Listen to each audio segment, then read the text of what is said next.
Hello and welcome to JABEcon. For Cartoon Network's 30th anniversary, we played and rated each of Cartoon Network's major crossover games. We judged their representation of the cartoons and the network as a whole, integration of those shows or character elements, entertainment from the game, as well as an overall score. We rated each one of those from 1 to 5. For us growing up, CartoonNetwork.com was like a game system all to itself. Free flash games based on our favorite shows, and even awesome tie-ins with Cartoon Fridays and Toonami. We will not be reviewing every flash game CartoonNetwork.com had, but the one we remember most fondly, Cartoon Summer Resort. Cartoon Summer Resort is a browser-based fetch quest game developed by Funny Garbage. It was made as a tie-in for Cartoon Fridays Big Pick 2000. Each episode of the game features a main character from 4 of the 10 pilots featured in Big Pick 2000. The pilots chosen for the game were Uncle Gus, Long Hair and Double Dome, Faux Pas, and Prickles the Cactus. None of these pilots were eventually picked up. Instead, they went with Whatever Happened to Robot Jones and The Grim Adventures of Billy and Mandy. As far as representation, lots of characters from the current cartoons were used, even Og from Mike, Lou, and Og. The main characters are from pilots not yet picked up, which adds a nice addition of representation. While Space Ghost Coast to Coast is not a cartoon, its references with items was a welcomed nod. We give representation a 4 out of 5.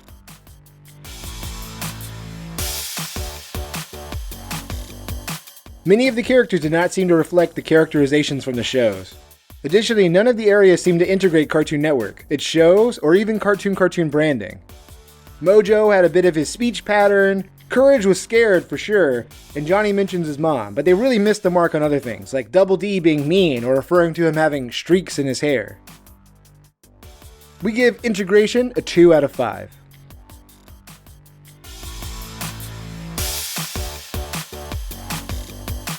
Like any fetch quest, it starts off okay, but then gets tedious very fast. Each episode came out weekly originally, so it wouldn't have been so bad playing it week to week, but back to back, it became very boring. The controls are very slow, and collision detection is pretty odd. Some of the sprites are okay, but others are terrible, with Johnny Bravo's being the absolute worst. We give entertainment 2 out of 5.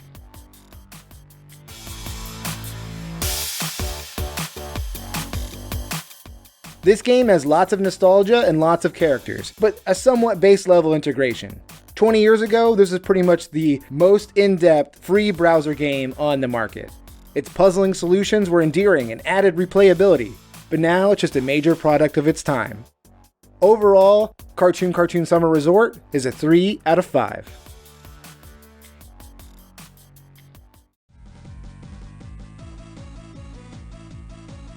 Next up is Cartoon Network Speedway.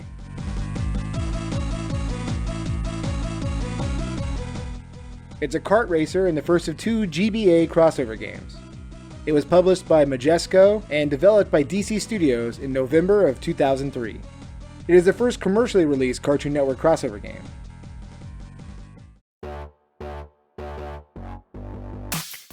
There are 12 playable racers, 6 base characters, and 6 unlockable characters. Most of these shows have 2 racers from each show. This makes 2 racers from most shows, with the exception being Cow and Chicken, having a whopping 4 out of the 12 playable characters. There are a lot of surprising things here. The fact that anyone even knows Sheep in the Big City is crazy, but the fact that it got 2 racers is just next level.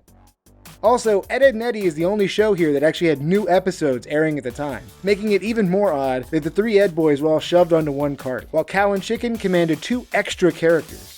Cow and Chicken had been off the air for 4 years by this time, and big hitters like Dexter and Powerpuff Girls were airing at the time and have no representation. While some of the items and tracks reference the shows, it appears that most do not. There's a movie land area that could have been a cartoon theater theme, and a generic spooky level that could have included some Scooby-Doo throw-ins. Overall, we give representation a 3 out of 5. Like the levels and items, there's little integration of the shows here. Karts like Ed, Edd n Eddy's and Sheep's are good references to their shows, but others like Pitchfork for Red Guy are interesting and possibly related, but that's kind of it. There doesn't seem to be any meaning to the stats of the karts, other than weight. There's no story, no cross connection, there's no victory screens or winner circles where they could have put some sort of connected dialogue. Each character has a connected character from the same show, but the built-in mechanic doesn't really make sense. They get a speed boost just like the other boost points found on the map, so there's not any originality to this. We give integration a 2 out of 5.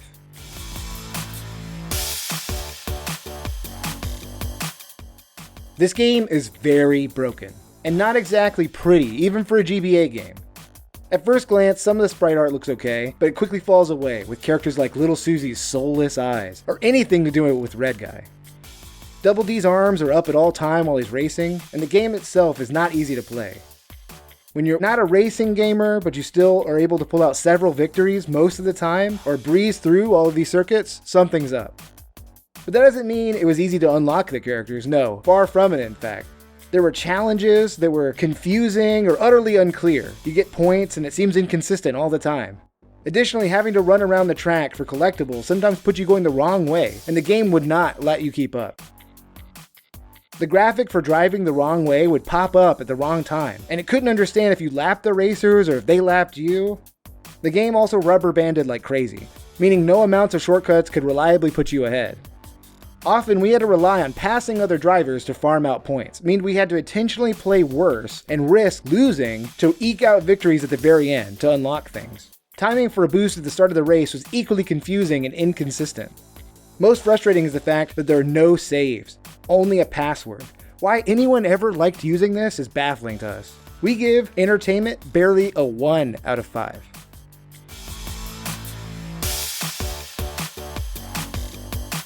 Overall, the game is playable, but for not long stretches. It's definitely not to collect everything. The password system makes it even worse, except for the fact that you can just look up the codes and unlock everything, but I'm not even sure that's worth it. We give Cartoon Network Speedway for the GBA a 2 out of 5.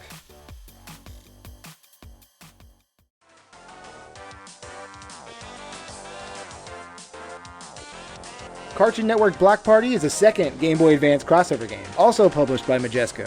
This mini-game styled game, developed by Monkey Stone and One Man Band, released on August 5th, 2004.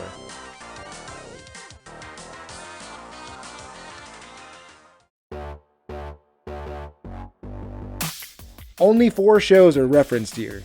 It's still missing heavy hitters like Dexter and Powerpuff Girls, which is a huge ding on any crossover game when it's missing some big titles like this. It did have some background characters that fit and looked good, like Naz, Carl, and Katz. They were cool additions, and there were even some farmers, which may be cow and chicken characters, but I'm not particularly familiar with them. The plots and items were also big misses here. Like, why do you collect trophies for Ed, Edd n Eddy? Is that something they would do? Overall, we give representation a 1.5 out of 5.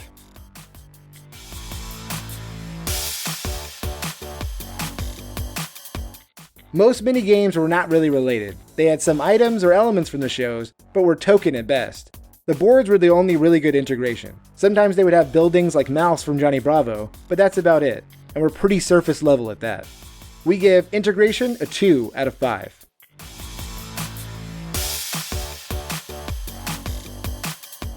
Most of the enjoyment for this game came from the way it looked.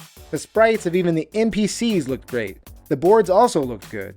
There's more that could have been added to make a board game-like, or even fleshing out the game a bit more, and the boards mainly just dump you into this endless loop of minigames. And the minigames never really felt more than the CartoonNetwork.com Flash games. You play the same one 6 times on the same board. It really loses its charm. Johnny Bravo's board was the only one that had event spaces that really mattered, and some of them just aggressively cost you time, money, and items, making it very unenjoyable. We give entertainment a 2 out of 5.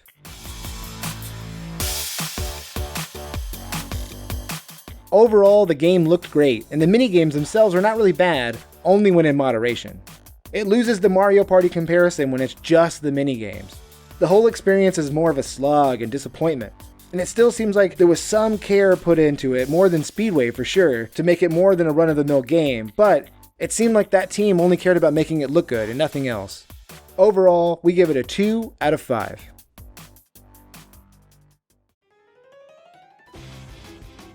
Cartoon Network Racing is a racing game for both the PS2 and Nintendo DS. It was developed by Eutechnyx for PS2 and Firebrand Games for the Nintendo DS. We got the PS2 version to give our Nintendos a break. Also, we need to note that we're not good at racing games, and playing on retro hardware here may have been more of a handicap than a flex. The 20-year-old controllers are starting to show some age, and that may have affected our experience, so take that into consideration.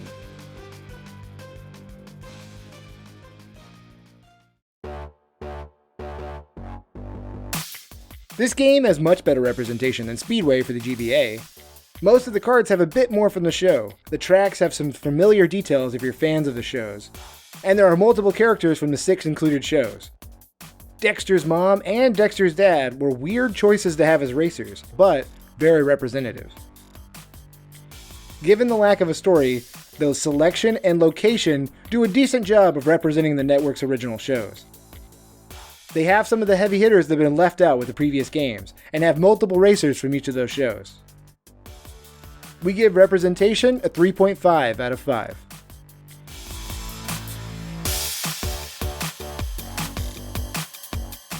Quips and attack names only do so much to show you really know the shows you're trying to integrate. The track hazards and layouts are the shining part here. They use obscure episode references for scenarios, popping up in things like Townsville.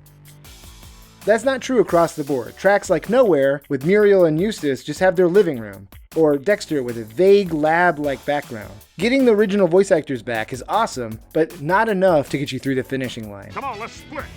Integration gets a 2.5 out of 5.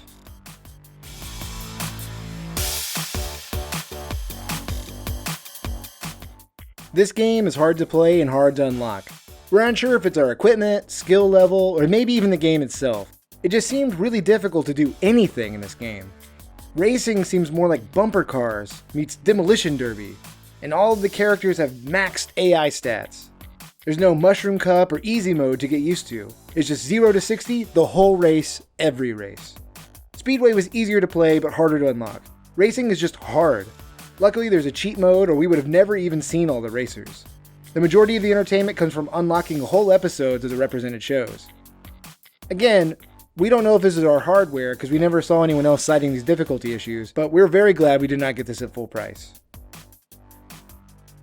We give entertainment a 2 out of 5.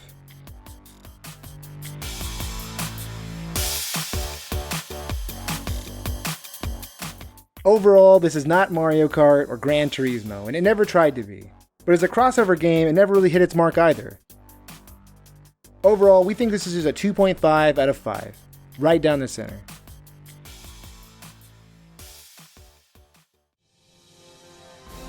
Cartoon Network Universe Fusion Fall was a massively multiplayer online role-playing game, developed by Cartoon Network and a South Korean studio named Grigon Entertainment. It used the Unity engine and was designed for younger players to play in web browser. Beta testing for the game began in November 2008.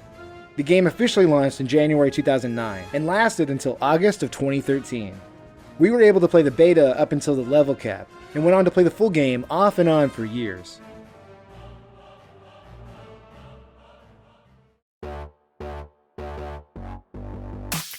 While perhaps unfair to compare linear console games with an MMO, this game is the benchmark for representation. From the newest shows that premiered during the game's run to obscure characters like Computress, made this game truly the Cartoon Network universe. Tentpole shows like Dexter's Lab and Powerpuff Girls, along with more action-focused shows like Ben 10, balance the tone and focus of this universe, allowing Blue from Foster's to exist right next to Domongo from Samurai Jack. As lifelong Toonami fans, it was amazing to see Tom included in the Cartoon Network universe. NPCs like that abound across this vast playable area, with underrepresented shows like Time Squad, Megas XLR, and Juniper Lee. We give representation a perfect 5 out of 5.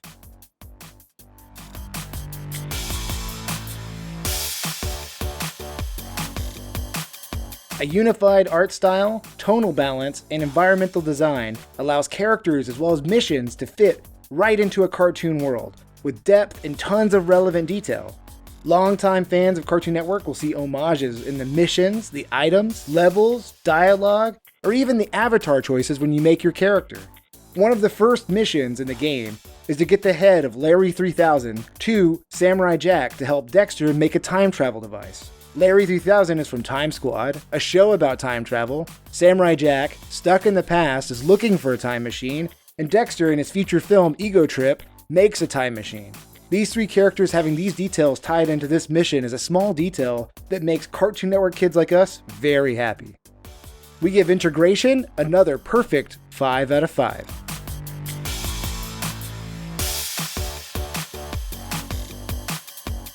The look of this game was almost tailor-made for us. A uniform, anime-inspired take on our favorite Cartoon Network characters alone was a driving force to put tons of times just to see how the characters were taken in this style. As far as the gameplay, we might not be the best judges. At the time this game was released, we were knee-deep in all the MMORPGs, racking up quite a lot of hours in beta test and even new games. We rarely played with anyone else we didn't even know. So that said, I'm not sure how well we think this fared as a non-MMO player or as someone who actually plays MMOs with other people. As far as MMOs go, we felt it was pretty familiar to all of these MMOs that popped out in the post-World of Warcraft TV commercial landscape. Quests, here called missions, are half fetch quest and half grind fest. NPCs offering the same life or death call to group after group after group. However, there was a unique portion of this game: platforms. There were these fuse portals that allowed you to be in smaller areas with fewer people and facilitated platforming obstacles under time constraints. The internet infrastructure back then was weak and difficult to rely on in our rural area, so platforming here was much more difficult than probably the game designers intended. Additionally, much like any other RPG, there are leveled areas, and the enemies can easily gang up on you or worse, just spawn right on top of you. So you'll have to level up a couple times over the area before you can really hold your own or move to the next area. NPCs and story-based missions are not always perfectly paced, so you get stuck in these quest deserts or long stretches without missions, having to farm the same low-level enemies over and over again. That said, our entertainment is 4 out of 5.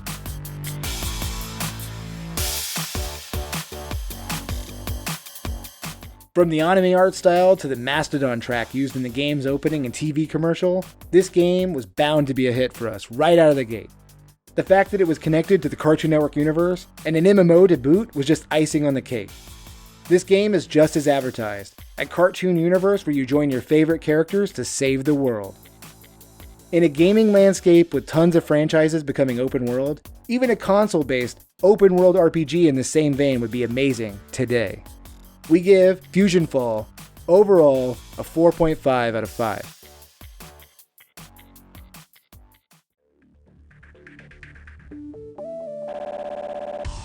Cartoon Network Punchtime Explosion is a crossover fighting game developed by Papaya Studios and published by Crave Games. Originally released for the 3DS in 2011, it came to home consoles as Cartoon Network Punchtime Explosion XL in 2012. XL added 8 new playable characters, new assist characters, stages, gameplay, voice acting, cosmetic changes, and a whole lot of story mode that wasn't in the original game. So of course, we will be reviewing Punchtime Explosion XL.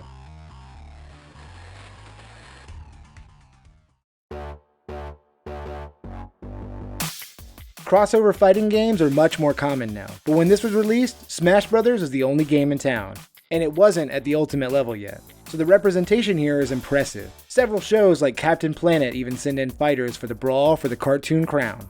Additionally, there's a brawler/platformer story mode that includes fully animated NPCs. We give representation a 5 out of 5.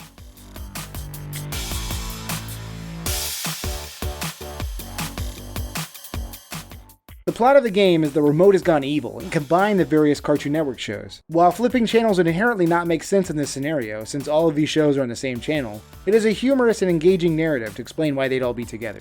Characters are often directly comparable to Smash Bros. Equivalents, a comparison made all the easier when you're playing on the Wii. In the story mode, certain characters can solve certain puzzles, which sometimes make sense to the characters. We give integration a 4 out of 5.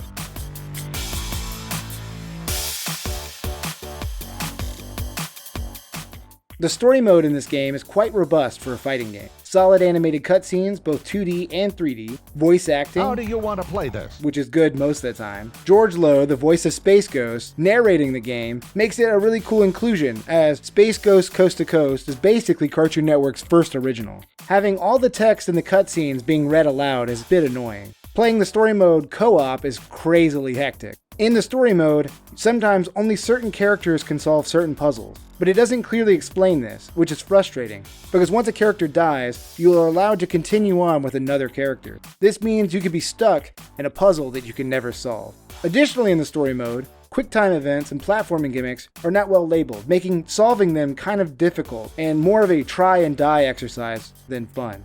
The fighting game portion of the game is fun. Playing couch co-op with power-ups and items turned on is what the Wii was made for, and having fun Cartoon Network characters is just a bonus. We've never been expert Smash players, and we do not think this game was designed for the strictest competitions in mind. We give entertainment a 4 out of 5.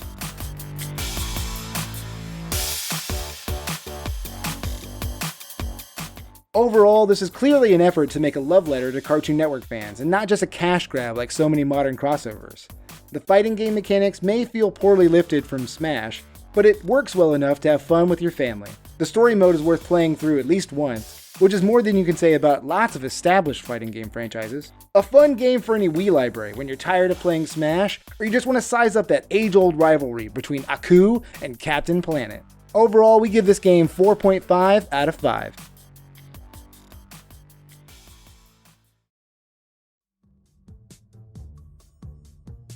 Last up is Cartoon Network Battle Crashers, a side-scrolling beat-em-up game developed by French studio Magic Pockets and published by Game Mill Entertainment. It was released for all the major consoles, including the 3DS and Switch, by October 2017. We played the Switch version.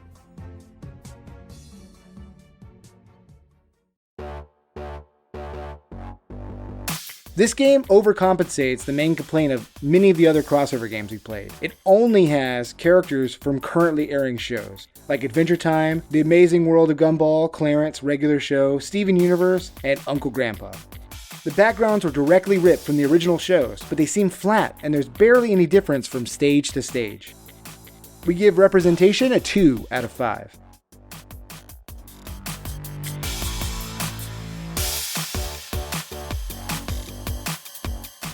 There's no plot here. This might be due to lack of any voice acting, that way the text doesn't have to do all the heavy lifting. But this game just kind of unfolds. There's an unskippable cutscene that starts the game where Uncle Grandpa just tears through the Cartoon Network multiverse, but you're unsure why or what this even causes. This lack of framework makes virtually no integration. The different shows are just there. To add insult, they don't even understand the character. Steven's attack is popping his gym bubble? The only thing that's helpful here is Finn and Jake's weapon. We give integration 1 out of 5, barely.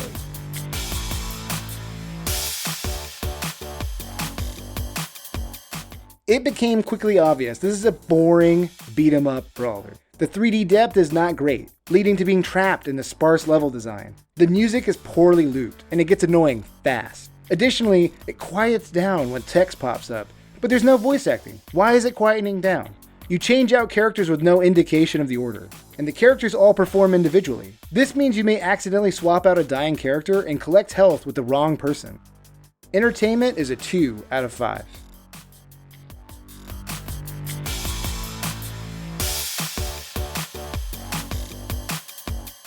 Overall, this is like an early Cartoon Network Flash game, but in a bad way. It's a flat, repetitive, and ultimately hollow game. As a free way to kill time on the early internet, this would have been good, maybe even great. But as a modern console title, it's an unnecessary cash grab. This was a missed opportunity to make a CN City pixel art style brawler in the vein of River City Girls, but they didn't do that. So overall, we give this game a 1.5 out of 5.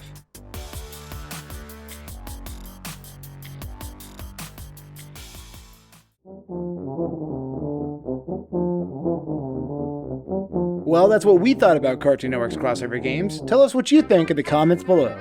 And check us out on social media for more Cartoon Network 30th anniversary celebrations.